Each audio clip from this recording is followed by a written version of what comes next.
Nous allons donc passer à la seconde partie, après cette dégustation de galettes, que j'espère que vous l'avez trouvée bonne, dans cette fête qui est la galette des rois, où se mêlent toutes les générations finalement. C'est une fête intergénérationnelle, d'amitié, dans cette famille nationaliste que nous représentons. Donc je vais introduire pour cette seconde partie Monsieur Pierre Sidos, dont nous fêtons en même temps que cette galette des rois l'anniversaire, puisqu'il est né un 6 janvier 1927.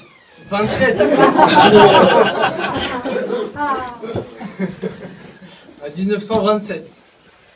Donc monsieur, je vous laisse la parole.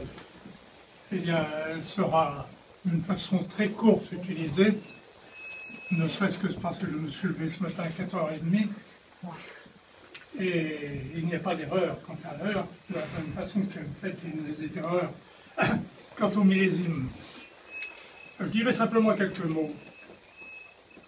Il faut être très vigilant sur les signes que l'on constate. Vous savez que de tout temps en France, les voitures d'enfants, on voyait l'enfant dans les poussettes. Et j'ai assisté au renversement, c'est-à-dire que l'on a créé des poussettes où l'enfant ne voit plus sa mère ni sa famille. C'est relativement récent, ça a une quinzaine d'années. C'était voulu.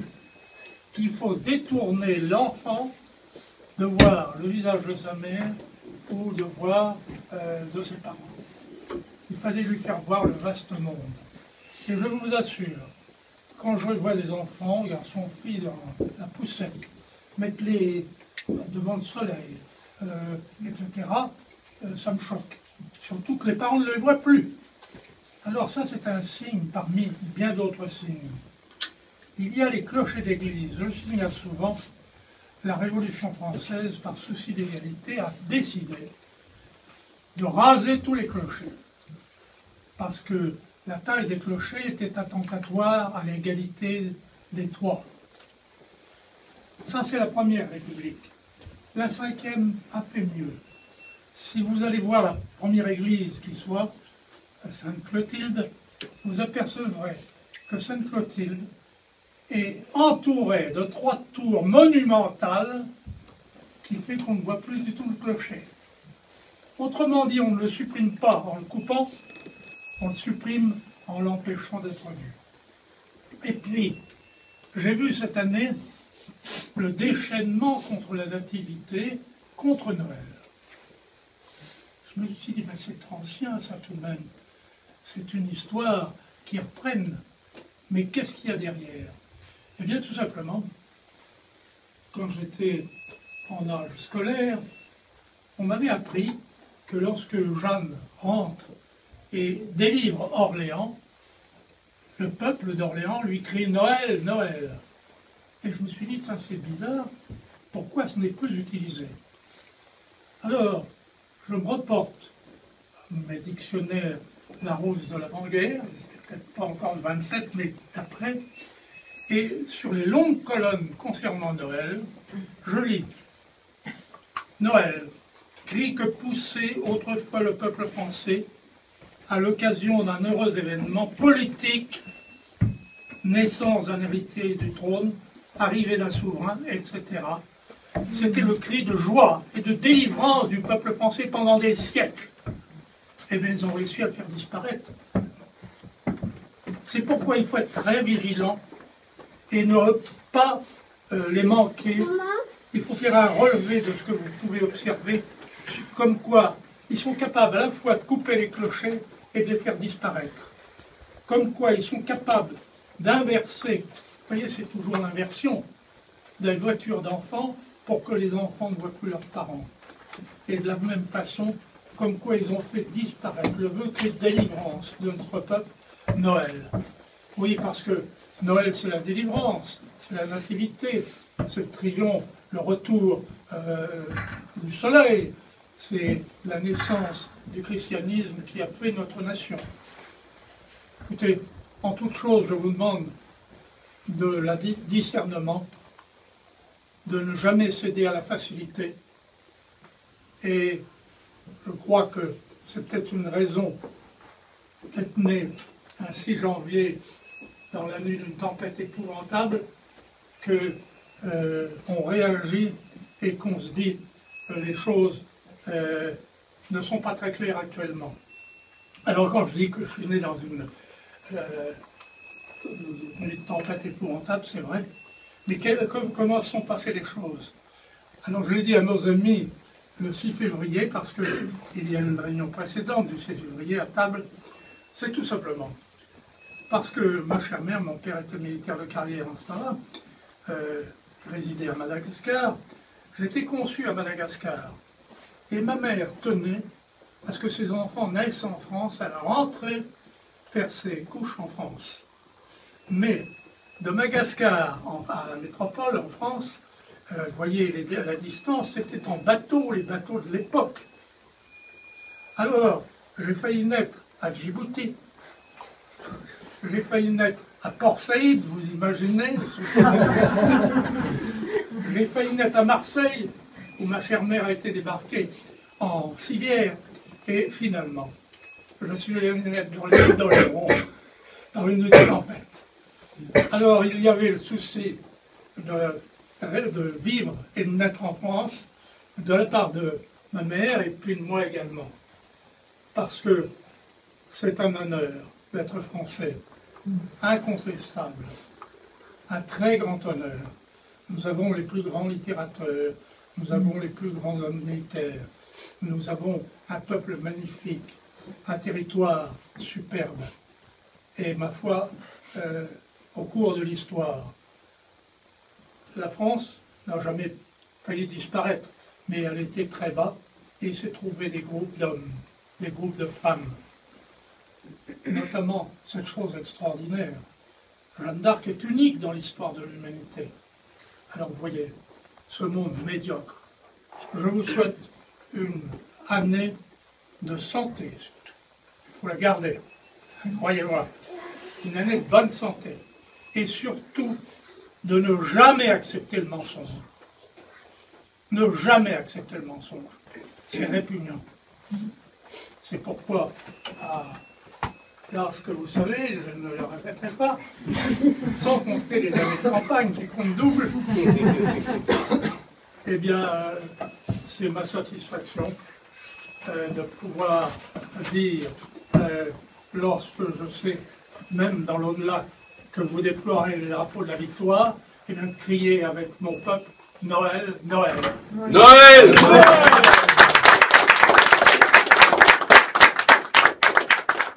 Alors, notre travail à nous, il est simple. Il y a ce qui dépend de nous et ce qui ne dépend pas de nous. Ce qui ne dépend pas de nous, c'est ce que fait le système. Rassurez-vous, il est prêt à se casser la vie, il se cassera la figure. Mais ce qui dépend de nous est extrêmement important. Nous pouvons faire beaucoup de choses, même si apparemment par rapport aux 50 millions ou 40 millions de Français non rognés, en enlevant tous ceux qui ont une carte d'identité française mais qui ne sont pas français ni dans le cœur, ni dans l'âme, ni dans le sang, mais nous pouvons faire beaucoup de choses. Nous pouvons déjà nous former. Nous pouvons devenir des élites. Les élites que nous sommes déjà, puisqu'à partir du moment où nous sommes nationalistes, c'est que nous avons compris que le système qui tient la France depuis plus de 2 siècles est un système mortifère. Nous avons compris que ceux qui nous dirigent sont des criminels qui trahissent la France, qui trahissent les Français. Alors il appartient à nous maintenant, qui sommes déjà potentiellement l'élite et qui la sommes, parce que nous avons la France chevillée au corps, eh bien de devenir l'élite intellectuelle du pays. Et croyez-moi, c'est extrêmement facile. Il suffit d'avoir l'opiniâtreté, d'avoir la régularité dans l'étude, et lorsqu'on a une grille d'analyse fondée sur la doctrine nationaliste, croyez-moi, on peut en remontrer à tous les professeurs de Sciences Po et à tous les géopolitologues qui passent sur M6, sur F5 ou je ne sais quelle autre chaîne de télé. Et c'est un travail énorme. Ensuite, Nous pouvons faire beaucoup en nous organisant, en recrutant autour de nous. Avec nos petits moyens, je sais, c'est parfois très difficile. C'est même souvent à la ramasse. Mais seulement, avec nos petits moyens, additionnés les uns les autres de manière infinitésimale, eh bien nous arrivons à constituer des choses importantes. Nous arrivons à constituer un mouvement qui essaime sur tout le territoire national, qui irrigue progressivement le pays et qui constitue cette semence du renouveau de la France. C'est une chose extrêmement importante. Et nous avons des raisons d'espérer. Premièrement, la raison d'espérer, c'est que la France, qui a existé jusqu'à présent, qui a une promesse d'éternité, qui est une communauté de destin devant l'universel, existera au moins aussi longtemps qu'existera l'humanité. C'est que les événements qui se préparent, dus à la situation économique, à la situation internationale, au fait que la France est aujourd'hui un pays en situation de guerre intérieure, du fait de la présence de communautés étrangères, qui entraînent nécessairement des troubles et qui entraînent nécessairement des crises, fait que, tôt ou tard, se produira un événement et qu'il arrivera un groupe d'hommes, nécessairement un homme, qui prendra les choses en main à la faveur des événements et qui permettra à la France de se redresser. Nous sommes ici ce terreau sans lequel la France, à l'avenir, ne pourra pas exister. Donc nous avons un rôle fondamental. Si nous devons assumer notre vie quotidienne, si nous devons élever nos enfants, si nous devons gagner notre vie, si nous devons nous-mêmes mener notre vie familiale en bon père de famille et en bonne mère de famille, eh bien, nous devons savoir que nous ne pourrons véritablement être père de famille, être mère de famille, grand-père, grand-mère et autres, que si nous consacrons une partie de notre activité à la formation politique, que si nous consacrons une partie de notre activité au militantisme, que nous sachions donner une partie de nous-mêmes, car il n'y a jamais de récolte sans faire d'efforts. Les efforts sont la condition de la récolte. Et la récolte, c'est le renouveau de la France, et nous sommes cette base. Nous sommes ce terreau à partir de laquelle l'arbre de la France, qui aujourd'hui est en passe d'être asséché, reverdira, connaîtra des nouvelles feuilles et se développera. Je voudrais juste terminer en parlant des néoconservateurs américains. Les néoconservateurs américains sont aujourd'hui le facteur majeur de guerre dans le monde. Les néoconservateurs américains, dont la devise c'est tout sauf Auschwitz, et c'est pas étonnant, tous les néoconservateurs, à quelques exceptions près, à quelques idiots utiles près, sont tous des juifs. Les néoconservateurs américains sont actuellement en train de prendre, depuis 20 ans, 30 ans, toutes les places aux États-Unis, mais aussi en Europe. Par exemple, il y a la Fondation pour une Europe libre, qui est dirigée par un certain Yves Roucault en France, finance la plupart des politiciens pour qu'ils acceptent l'ordre mondialiste dirigé par les États-Unis. Et celui qui a reçu le plus d'argent en la matière, c'est Sarkozy. Et les néoconservateurs sont ceux qui sont à la racine des révolutions oranges, des révolutions de couleur qu'il y a eu en Géorgie, qui ont été tentées en Biélorussie et qui ont réussi en Ukraine. Ce sont eux qui sont à l'origine de tous les problèmes qu'il y a en Syrie, qu'il y a en Libye.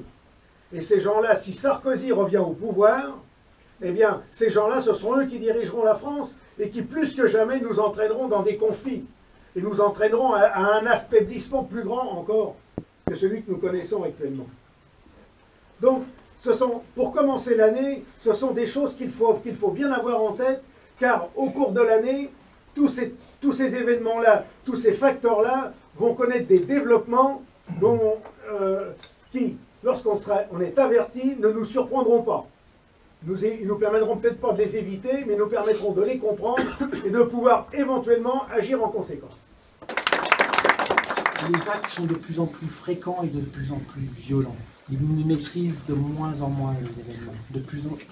D'autant plus que la société se brise sous l'effet des crises financières, des crises économiques, des crises sociales, et nous aurons demain, c'est évident, et elle est déjà en cours, quand vous voyez un petit peu dans les sondages, le peu d'opinion favorable et le peu de soutien populaire qu'a le gouvernement d'aujourd'hui, la crise politique de demain.